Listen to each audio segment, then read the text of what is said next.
Capítulo 6 Senhores da Guerra, o Novo Pacto. Parte 1. A luz crepuscular tingia o céu de um tom avermelhado e doentio, lançando sombras longas e distorcidas sobre as ruínas da Síria.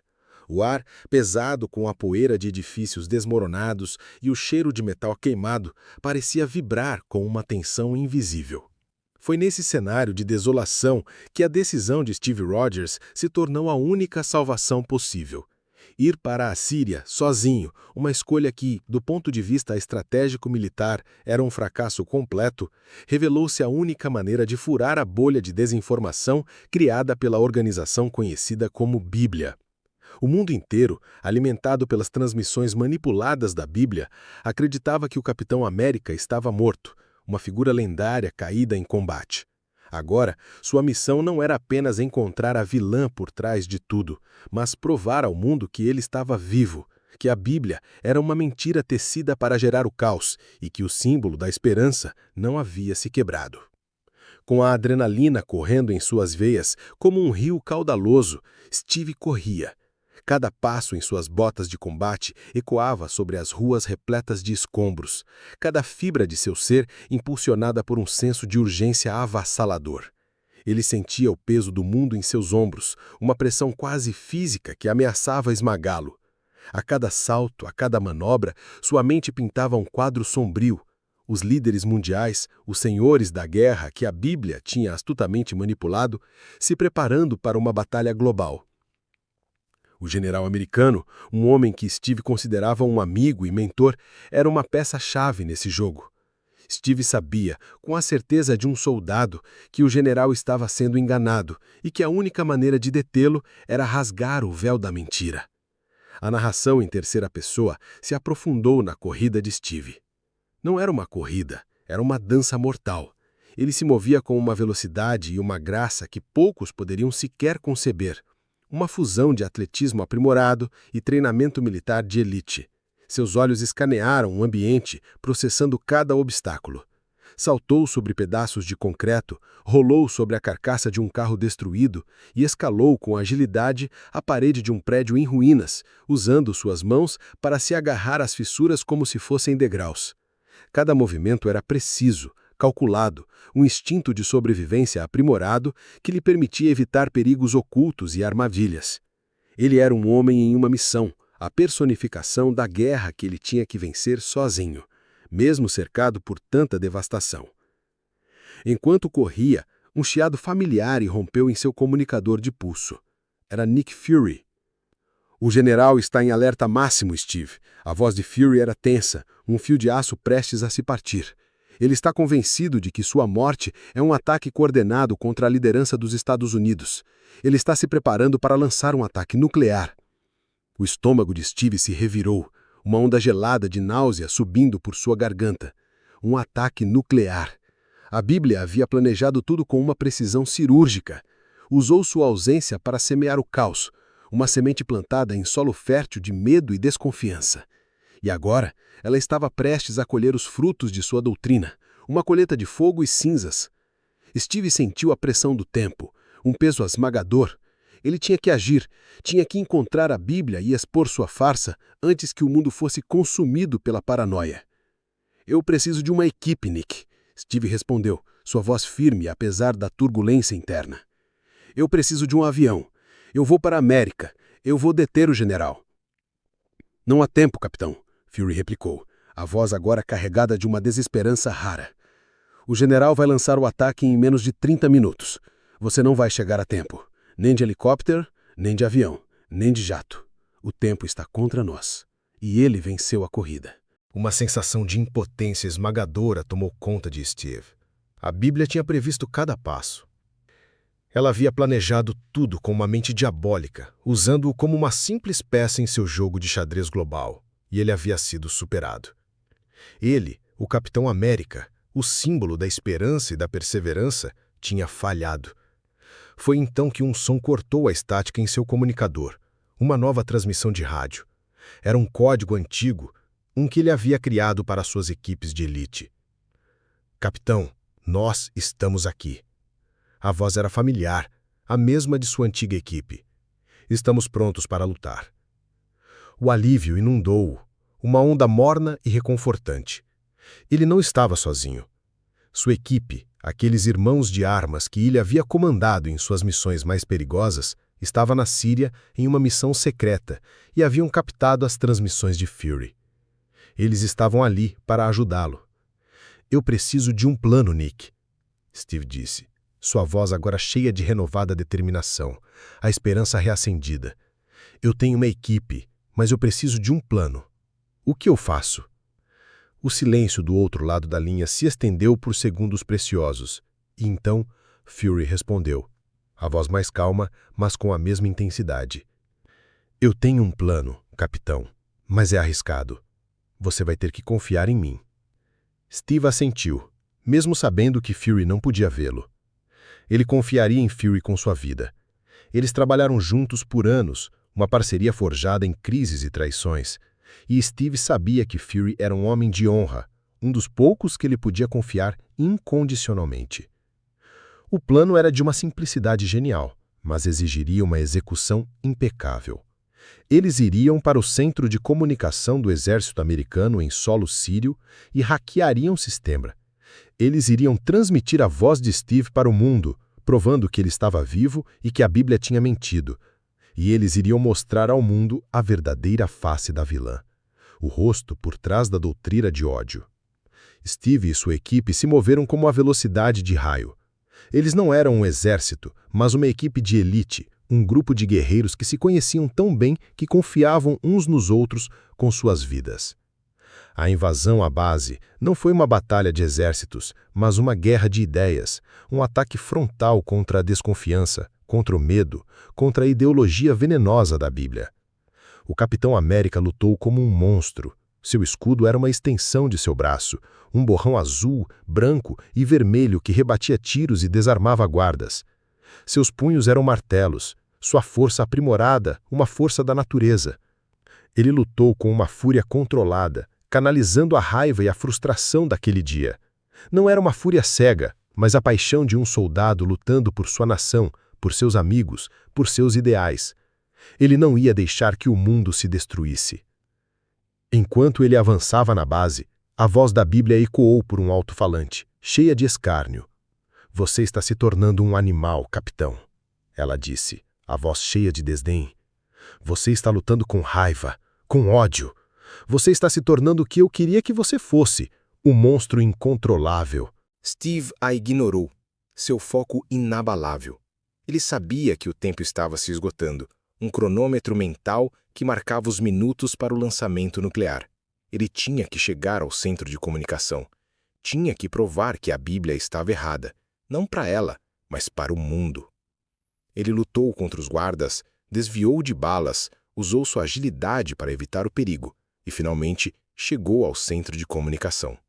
Ele se sentou em uma cadeira, seu corpo exausto, mas sua mente mais clara do que nunca. A voz de Steve, clara e firme, ecoou pelo mundo. Eu sou o Capitão América, ele disse. Eu estou vivo. A Bíblia mentiu para vocês. Ela é uma traidora, uma vilã que se alimenta do caos e da desunião. Ela não quer a liberdade, ela quer a destruição. Não acreditem nas suas mentiras. Eu estou aqui para lutar por vocês. Pela ordem, pela justiça, pela liberdade, e eu não vou desistir. A voz de Steve, carregada de honra e coragem, se espalhou por cada rádio, cada televisão, cada comunicador militar. E aos poucos, as mentes dos senhores da guerra se abriram. Eles viram que a Bíblia havia mentido. Eles viram que o Capitão América estava vivo. Eles viram que a doutrina era uma mentira cruel. O general americano, sentado em seu bunker de comando, sentiu lágrimas escorrerem por seu rosto envelhecido. Ele havia sido enganado, usado como um peão no tabuleiro de xadrez de uma vilã. E o mundo, que estava prestes a se autodestruir, foi salvo. O Capitão América, com o peso do mundo ainda em seus ombros, sentiu uma onda de alívio. Ele havia vencido a guerra. Ele havia provado que a Bíblia estava errada. Ele havia restaurado a ordem. Ele havia salvado o mundo de si mesmo. A história havia sido reescrita, mas a luta estava longe de terminar. Capítulo 6. Senhores da Guerra. Um novo pacto. Parte 2.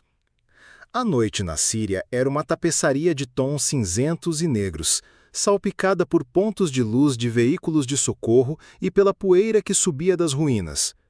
O Capitão América, ou Steve Rogers, permaneceu no centro de comunicação, o eco de sua voz clara e inabalável ainda vibrando no ar rarefeito.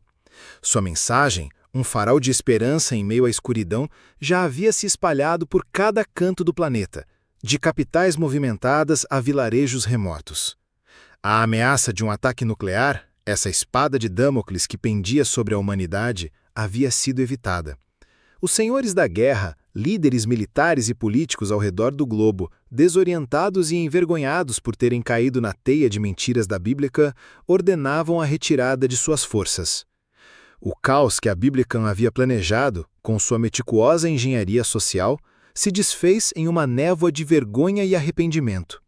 A ordem, que parecia ter morrido para sempre, ressuscitou, não por uma guerra, mas pela simples revelação da verdade.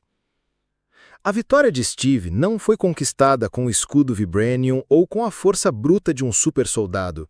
Foi com sua voz, com a simples e poderosa arma da verdade. Ele havia provado que a Bíblia era uma mentirosa, que sua filosofia nihilista de que a ordem era uma ilusão e que a humanidade era inerentemente caótica era uma farsa cruel. A humanidade, embora vulnerável a enganos e medos, não era um animal. Era capaz de razão, de compaixão e, mais importante, de perdão. O discurso de um homem havia desfeito a teia de uma ideologia inteira. Era um alívio avassalador, um peso físico que ele não percebia que carregava sendo retirado de seus ombros. A Bíblia havia sido derrotada, não em um confronto físico, mas em uma batalha de ideias. Ele havia provado que a ordem era a única lei que sustentava uma sociedade justa, e que o caos não era a liberdade, mas a escravidão do medo e da anarquia. Cada passo que ele dava agora era mais leve, cada respiração um suspiro de alívio. Mas a alegria era agridoce. A Bíblia havia fugido para as sombras, e ele sabia que ela voltaria. Ela não era apenas uma pessoa, ela era uma ideia, um veneno ideológico que se espalhava. E ele não podia matar uma ideia com um soco ou um tiro. Ele podia apenas lutar contra ela, incansavelmente. No bunker improvisado, o ar ainda pesava com a tensão que havia acabado de se dissipar. O Capitão América, exausto, mas com uma paz que não sentia há muito tempo, ouviu a voz de Nick Fury ecoar no seu comunicador de pulso. A estática intermitente não conseguiu esconder o tom incomum. Era uma mistura rara de admiração, um alívio quase palpável e uma ponta de orgulho que raramente se permitia mostrar. Fury, o estrategista frio e pragmático, o homem que sempre tinha um plano B, parecia momentaneamente sem palavras, superado pela magnitude do que havia acontecido. "Você fez isso, capitão." A voz de Fury ecoou, mais grave e menos apressada do que o habitual. "Steve, você salvou o mundo. Eu não pensei que seria possível." Steve Rogers fechou os olhos por um instante. O peso de toda a jornada, desde o momento em que se viu sozinho na Síria até aquele instante de vitória, esmagando-o por um segundo. A imagem da terra, vista de cima, quase se destruindo, passou por sua mente. Mas ele não se permitiu mergulhar no terror do quase.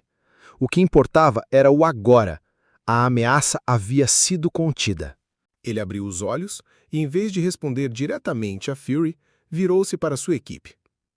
Eles estavam ali, todos juntos, os rostos sujos de fuligem e pó de batalha, os uniformes rasgados e chamuscados, mas nos olhos de cada um havia algo que transcendia a exaustão. Uma nova e cintilante esperança.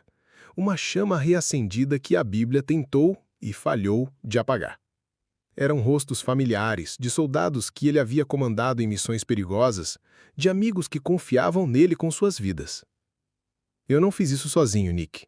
Ela estava errada, tanto na sua ideologia quanto em profanar as sagradas escrituras para justificar a violência." Sua voz calma, mas cheia de uma profunda e sincera gratidão.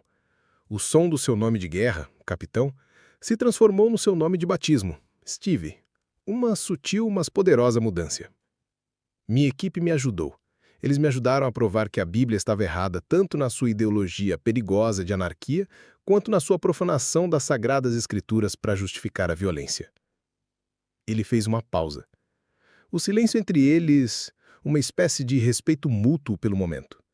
O olhar de Steve varreu cada rosto, desde o especialista em tecnologia que mal conseguia ficar em pé, até o soldado de assalto com o braço enfaixado, mas com a cabeça erguida. Sem eles, ele continuou, a voz ficando mais forte e mais enfática, eu não teria conseguido chegar a tempo. A Bíblia teria vencido e o mundo estaria em guerra agora. Eles são a prova de que a humanidade é mais do que o medo e o caos que ela tentou vender como única verdade. A voz de Fury demorou a voltar. Quando voltou, estava mais suave do que nunca. Eu sei, Steve, eu sei. O som de estática retornou e a comunicação se encerrou. Steve olhou para sua equipe novamente. Um sorriso genuíno e cansado se formando em seus lábios. A verdadeira vitória não foi sobre a Bíblia, mas sobre a crença um no outro. O Capitão América, com o peso do dever em seus ombros, se preparou para o próximo passo. A Bíblia ainda estava lá fora, uma ferida aberta que precisava ser cauterizada.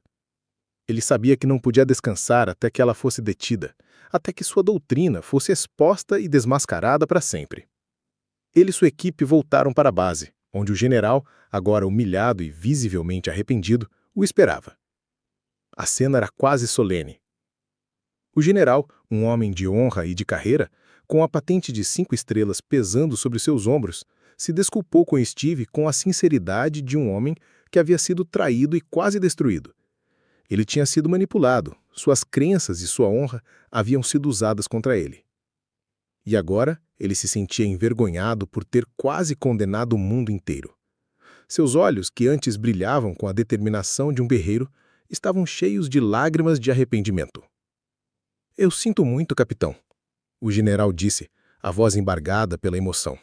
Eu fui tolo. Eu acreditei nas mentiras dela. Eu quase lancei o fim do mundo.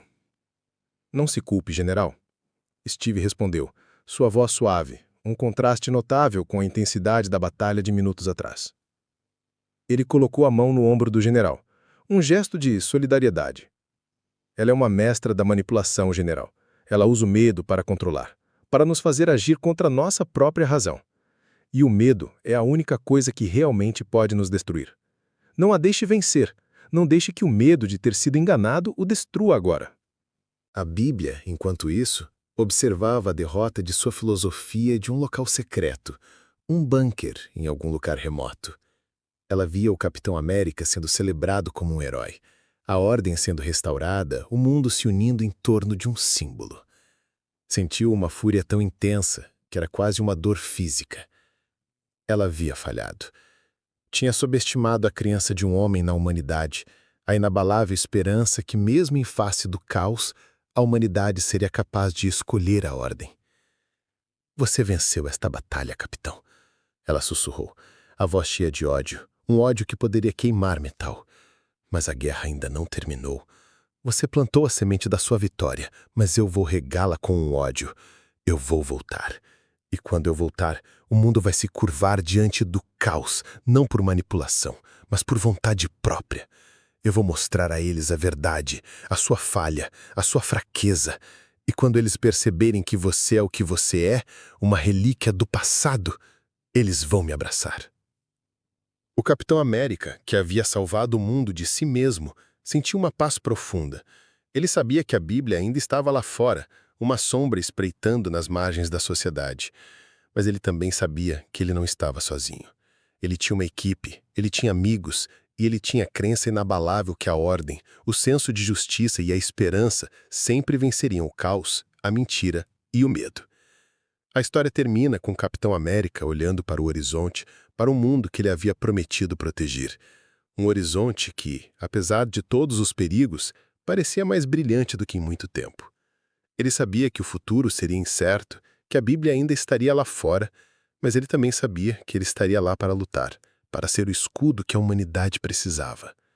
Ele era o Capitão América, o símbolo da esperança, o guardião da ordem, e ele nunca desistiria. A história chegou ao fim.